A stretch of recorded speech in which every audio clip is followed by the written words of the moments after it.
The topic is healthspan, right? This idea, and it's not coined by us. We talked about it in our Pluot report, but Dr. Attia coined this term in his Medicine 3.0 approach, which I know you're a fan of. But healthspan is not just lifespan. It's not about living longer and stronger. It's about having a healthier, more capable life. In a world defined by relentless innovation and geopolitical shifts, understanding what's truly next is no longer a luxury, it's a necessity. This is RTX, the future. Your guides through tomorrow's complex landscape are two individuals with unparalleled insight. Jay Mazzelli, co-founder and CEO of Red Thread X, a retired Army colonel and a veteran leader in defense and technology innovation, brings decades of experience from the front lines of strategic development. Nate Platts, an active duty lieutenant colonel in the U.S. Army, actively shaping future capabilities through advanced data and strategic sustainment. Together, Jay and Nate offer a rare vantage point, having advised at the highest levels, navigated complex technological revolutions, and influenced the strategic implications of innovation long before they hit the mainstream. On RTX, the future, they cut through the noise to deliver the unvarnished truth about what's coming, why it matters, and what you can do about it. Stop guessing. Start knowing. Jay, what's going on? Hey, Nate, how you doing? I'm doing well, brother. Doing well. Excited to dig into this topic today. I am too, and I got two words to summarize my personal prep for today's podcast. Leg day. Yeah, never skip leg day. Exactly. And you know what? We're talking about longevity, biohacking, ways to keep your body going longer and to have an active lifestyle. So I said, what better way to get in the right mindset for this than make sure I hit the gym? Yeah, every day is leg day, as a good buddy of mine used to say.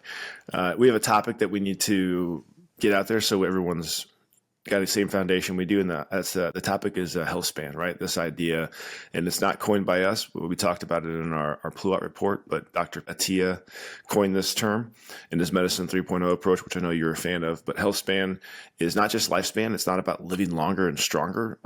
It's about having a healthier, more capable life. So lifespan is, hey, I want to live to be 90. I want to live to be 95. Healthspan is, I want to live to be 95, but I want to live well. I want to be able to travel, go to the beach, garden, hang out with my grandkids, not just, hey, I'm 90 and I can't leave the couch. That's lifespan, but that's not health span. Health span is, how do you live well into your advanced age and not just survive, but thrive? Well, and thanks for mentioning Dr. Attia. One of the many reasons I love the South by Southwest experience is just three speakers that we got to hear this year in 2025. We got to hear Brian Johnson talking about, and the title was Do Not Die, talking about his longevity efforts, what he's personally doing to extend his life, that lifespan piece you talked about. We got to hear Ben Lamb talking about biohacking, what he's doing in that domain with his company Colossal. And we got to hear Dr. Peter Attia, all during the same span of a couple of days. And Dr. Attia not only talked about the concept of health span, which I believe wholeheartedly in, because not only do I want to live a full life, I want to live a long and full life. But when he talks about Medicine 3.0 and healthspan, I'd like to just define that really quickly for our listeners. Medicine 1.0 is a core element going all the way back to the foundations of our existence as a species. It was, how do you treat acute illnesses and acute injuries simply to survive as an individual? So illness, broken legs, something like that. Let's keep you alive. Let's manage that to the best we can with the resources available. Medicine 2.0 was the next evolution of that.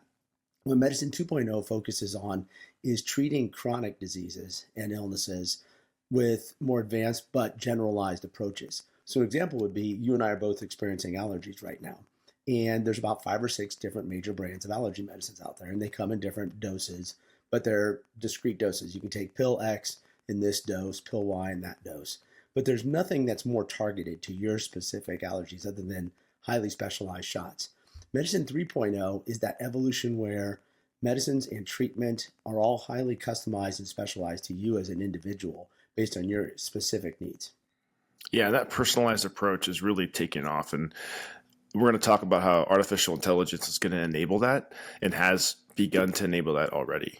Just to give the listeners an idea of how large this market is, in 2024, the biohacking market was about $25 billion, and it's expected to grow to almost $70 billion by 2030, largely driven by the increased availability of wearable tech like the Oura Ring, the Whoop Band, and really, the Apple Watch, which kickstarted this wearable health tech drive. There's also, at-home glucose monitors that link to all these devices, and it gets really, really advanced. And so that growth is going to drive this market to a pretty valuable valuation, $70 billion in the next 5 years. Let's talk about what biohacking is real quick, right? Biohacking is the practice of altering one's biology to improve performance, health, well-being through lifestyle changes, technologies, and sometimes medical interventions. This is not anything new. This is not something we've come across in 2025, let's biohack.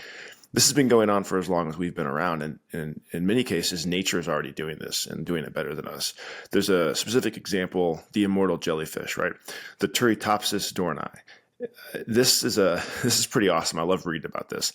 This jellyfish has the ability, if it's threatened by a predator or if it has an injury, to revert back to polyp stage. So essentially recycling its cellular structure. It's saying, hey, you know what? I'm old enough. I want to start over. So the biohack is to start life over, not to die. It does not die. It says, hey, I'm 30, I'm going to go back to 1, and I'm going to do that. And so that is a biohack if I've ever heard about this. And so this is not a uniquely human experience to try to get the most out of how we live. And in this case, specifically, nature's, figured out the ultimate biohack. And there's some lessons that we can learn. And I know science is looking at these to figure out how we apply them to the human experience.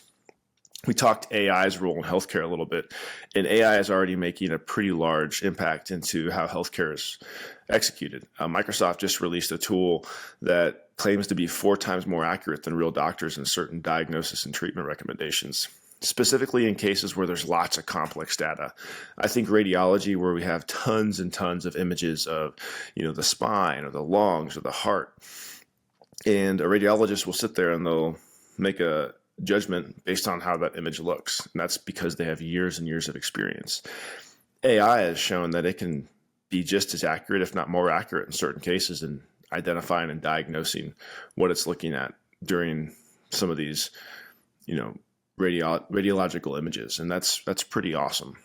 I agree. And there's an interesting point along that path as well. You talked about the proliferation of wearables and the data that they're generating. To me, one of the principal concerns is data is becoming more and more accessible, and I'm going to call it inexpensive or affordable. So you can buy an Apple Watch or something like that for several $100s. You can get a lot of really good usable data about your health. It's pretty impressive, the sensors that are out there that you can have, and certainly not endorsing just that one particular product. But you can have that watch. It can generate a lot of data, or the ring or the headbands or anything else. And now we're seeing the compute to be able to assess that data. But where do you see this going in terms of the affordability to actually take action on this? So as Dr. Attia talks about medicine 3.0, and it's that highly individualized, customized personal medicine, that's going to take a big leap from a world where we produce 5 pills to handle pain or allergies or something like that, to you've got a very specific customized medicine or treatment for your condition. I think it'll lead into personalized medical recommendations and personalized medicine, like you talked about, right? If I'm able to go to a doctor and say, hey, listen, I have 5 years worth of data for my pulse through my Oura Ring or through my smartwatch or through my Whoop, what do you recommend, or what does, science say I should be looking at, given these factors and given this history? But I think there's another interesting idea that I just had. Right now, you can lower your car insurance by allowing your car to collect data and give it to your insurer. And if you demonstrate that you are a low risk driver, it will adjust your car insurance to a lower rate. Well, what if we take these wearables and we apply them to health insurance or life insurance, right? And I say, hey, listen, I'm a really healthy individual. I work out. I have troves of data about how I have led this healthy life. My blood pressure has consistently been low, and my pulse rate has been pretty steady, and my HRV and my body temperature, and all of these different factors that you used to not be able to gather unless you went to the doctor's office or to a specialized, athletic performance office, can now be just passively on your body collecting data. And so what if you get to a point where we're like, hey, I have all this information. I'm going to go to my life insurance and say, listen, you're charging me X, Y, and Z for life insurance. I think it should be lower because I live a healthier life. The downside of that is if your data is not as good or it changes, maybe that rate becomes variable.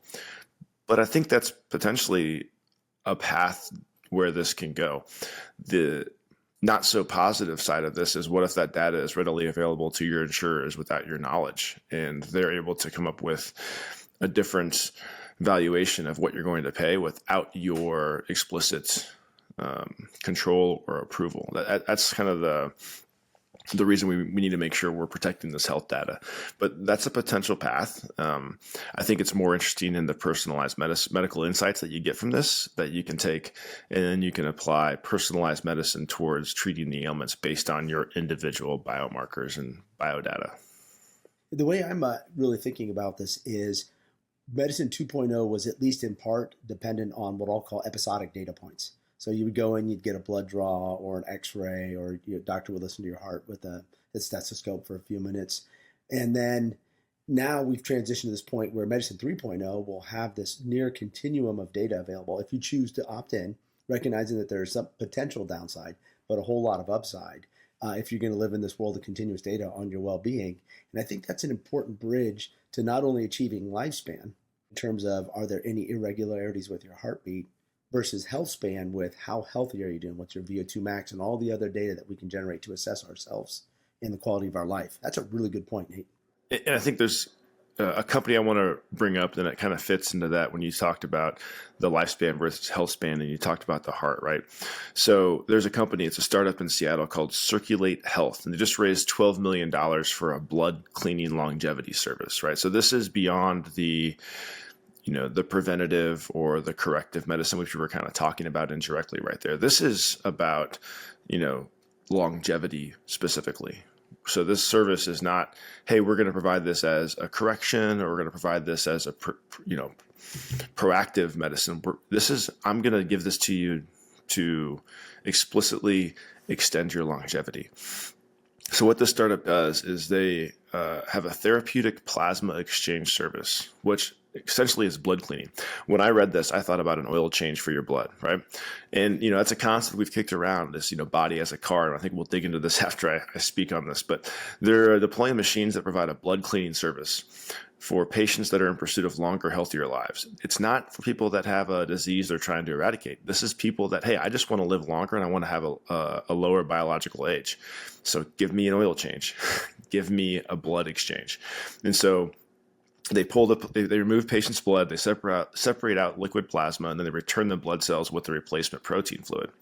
Each one of these treatments costs $8,000 to $10,000 per session, and it's not covered by insurance, right? And so that's a pretty hefty bill, which brings into a question I'm going to raise later on who has access to this, and is there a new Health 1%?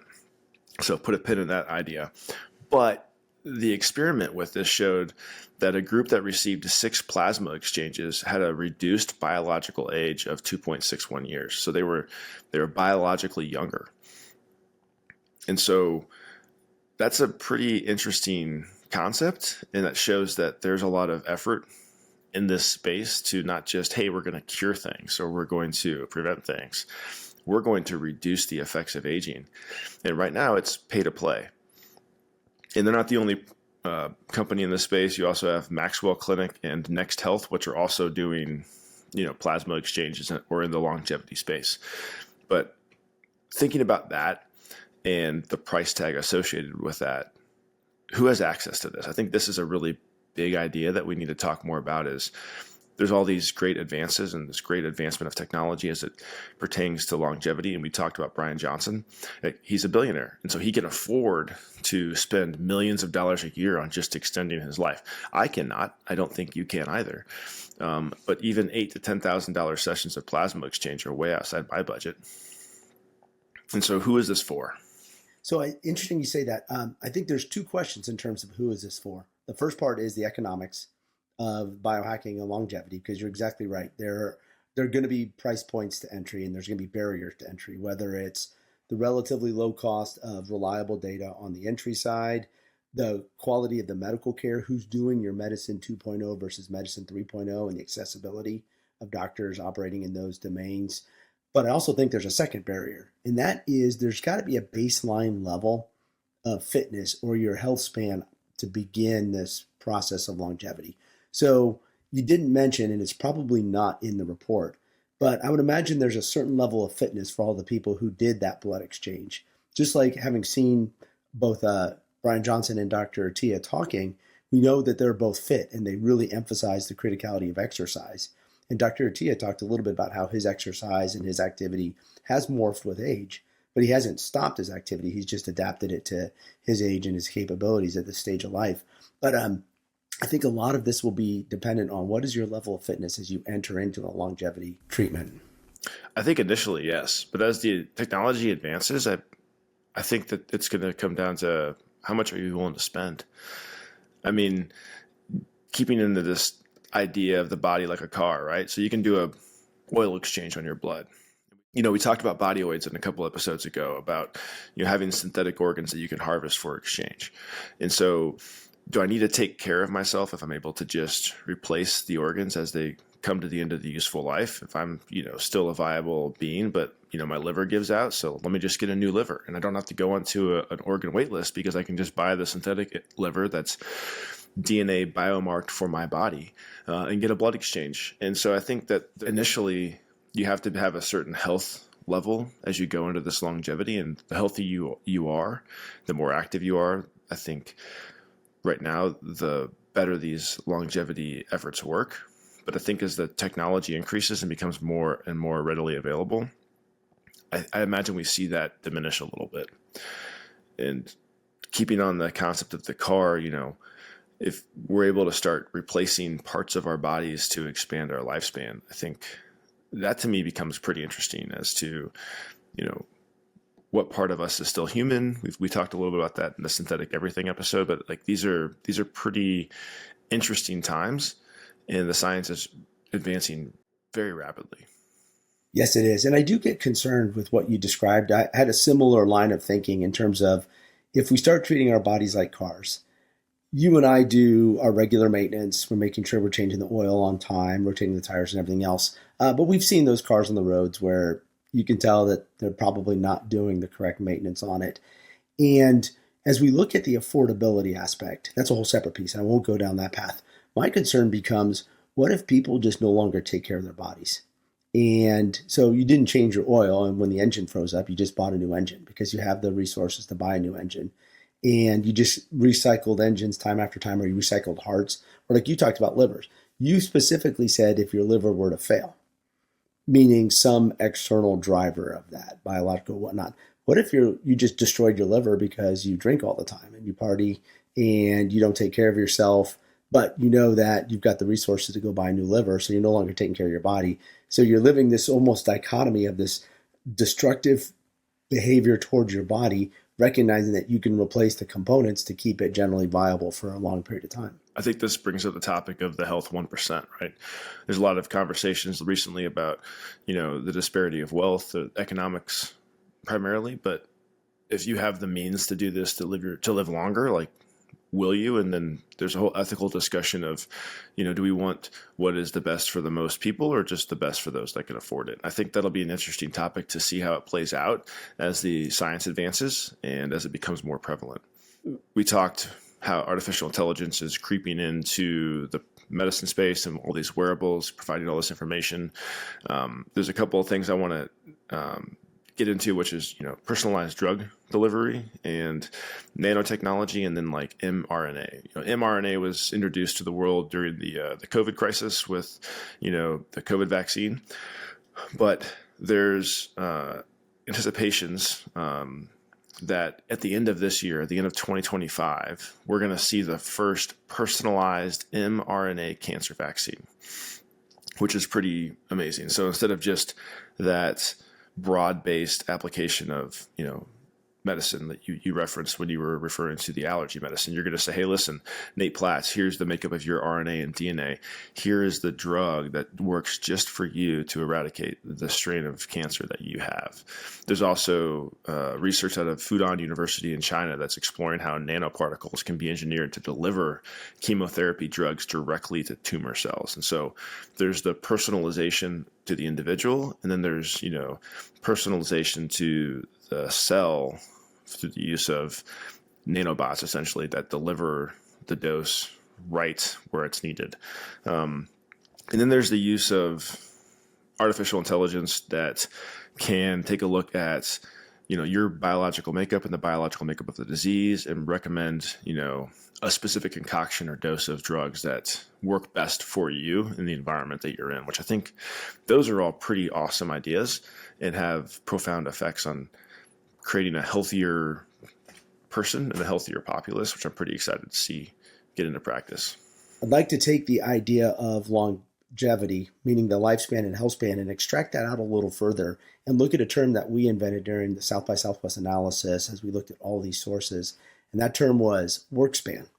And that idea was initially triggered when we saw an article that said that Warren Buffett was going to retire at the age of 94 this year. And he's clearly had a major impact on the economy. He's also a philanthropist, so he's definitely helping humanity as well. And he's got the network of people he works with in that regard.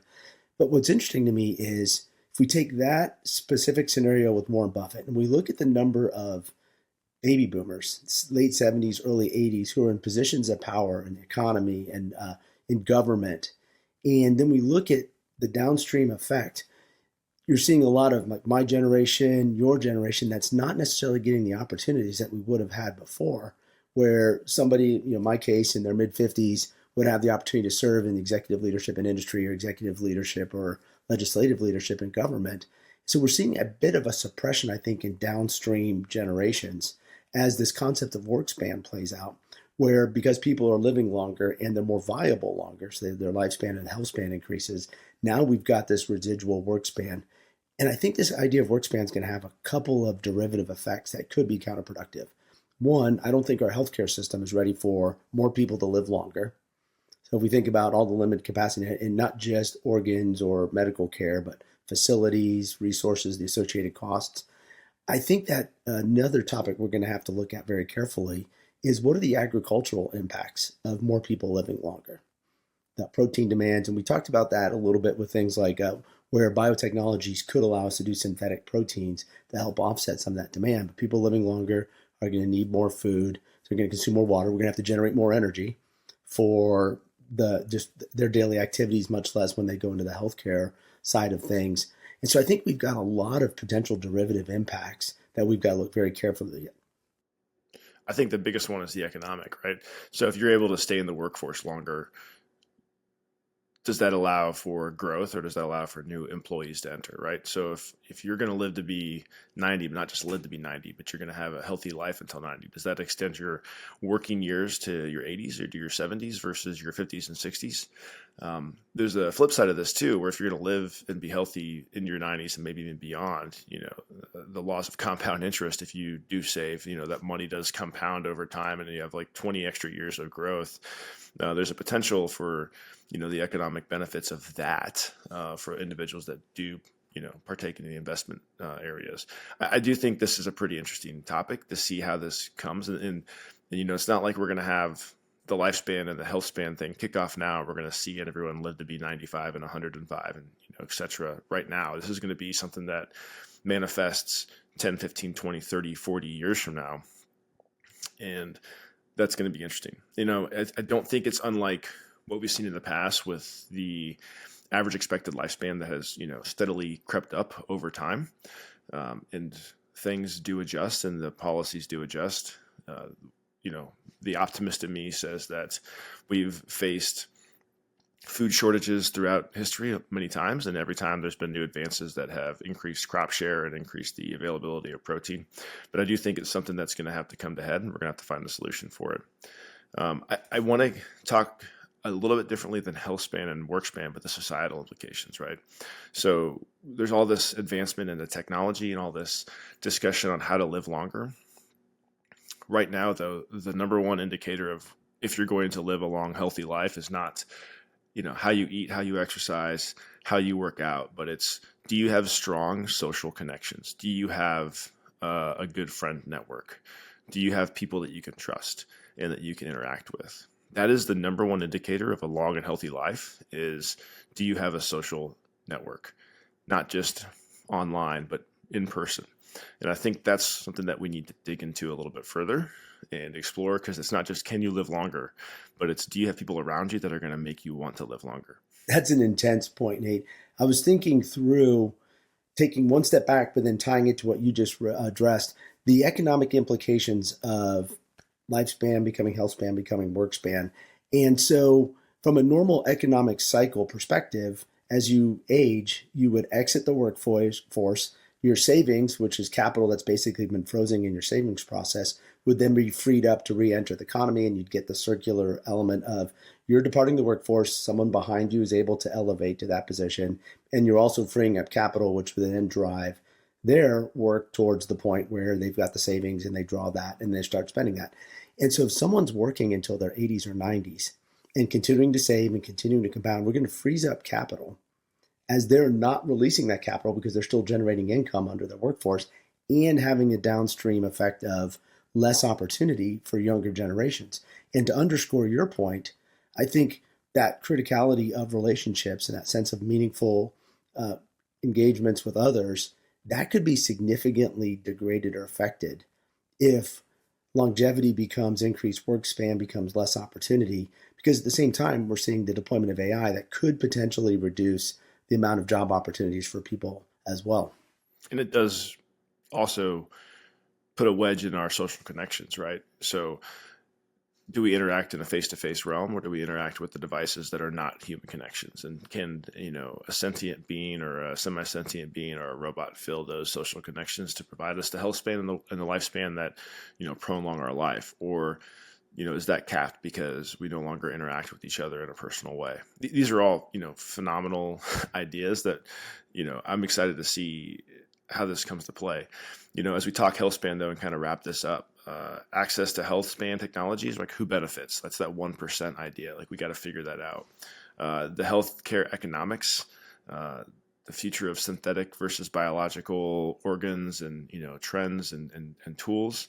And this idea of work span, health span, lifespan, and the social connections that come with it are going to be interesting to see how they play out. The next 1 to 2 years, I think we're going to see some AI-driven personalized medicine to become more mainstream, more integrated with what we do, and more in practice. Like you're going to go to the doctor's office and see like, hey, I have this, it might not be explicitly like, hey, we have this AI tool that's going to personalize this medicine for you, but I think we'll see it on the backside with the doctor's offices providing those recommendations to you as a patient. Metabolic optimization. That enhances the continuous glucose monitors and wearable devices that we have that empower individuals on the consumer side to understand their health and take ownership of it without going to the doctor's office. I think you're going to see this increasingly used in terms of like the health beauty worlds, but you're going to have a longevity sector, right? And so I can go get a haircut, I can go to the hair salon, I can go get some liposuction. No, I can go get a plasma exchange in my blood and I can reduce my biological age. And in the next 2 to 7 years, we're going to see a proliferation of, gene editing through CRISPR, which we talked about before, repair of damaged DNA, further developments with brain-computer interfaces like Neuralink, restoring sight, restoring hearing, having people that couldn't walk. Nanotechnology is going to play an increasing role in targeted drug delivery to include AI-driven developments in how we personalize medicine and personalize the delivery of drugs or the prescription of drugs. And I think we're going to potentially see the ability to do epigenetic reprogramming using specific gene sets. I think these are just a couple things that I'm seeing that we're going to see in the next 1 to 7 years. And I think this is pretty exciting. Those are some incredible points, Nate. And I really appreciate every time we have one of these conversations. There's really 2 punctuation marks from my perspective as I put this all together and look at the context of what we've been exploring over the last several weeks. The first is right now today, it's going to be economics that determines who lives longer, access to money or access to power. And I don't know that that's necessarily something we want as a species going forward. Imagine if this technology existed in the 40s and Hitler and Stalin had the ability to live forever or extend their lives by decades. The impact on humanity would have been almost immeasurable in a very bad sense. And the other part is I'm really glad that you emphasized how critical relationships are, because that is the central piece, in my opinion, to the human experience.